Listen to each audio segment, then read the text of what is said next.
Welcome to our channel. Today we how to automate Pilates workouts with Pilates Anytime step by step clearly. Open your web browser and navigate to the Pilates Anytime website. Create an account if you haven't already. Log in to your account. Explore the workout library to find classes that interest you. Use filters to narrow your search by instructor, level, or category. Select a class that you want to automate. Note the duration and type of the workout. Set specific time slots in your calendar for these workouts. Use the repeat function in your calendar app to automate the schedule. Add reminders for each Pilates session to keep yourself accountable. Consider integrating a fitness tracker or app for progress tracking. Review the on-demand features to see if any additional tools are offered.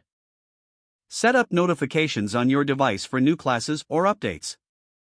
Schedule a weekly review of your login and class progress. Adjust your schedule as needed based on your availability.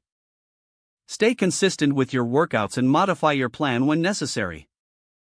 If the page does not load, refresh the browser or try again in a private or incognito window. Make sure you are using the correct email address, then retype it carefully to avoid small typos. If your password is not accepted, use the reset option and create a new strong password you can remember.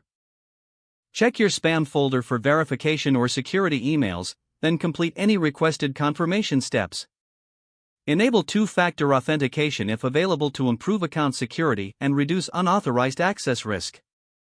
After signing in, review your profile details so your contact information and settings are accurate and current. If you see an error message, note it down and try again after restarting your device and internet connection. Log out when you finish, especially on shared devices, to keep your account and payment information secure. If the page does not load, refresh the browser or try again in a private or incognito window. Make sure you are using the correct email address, then retype it carefully to avoid small typos.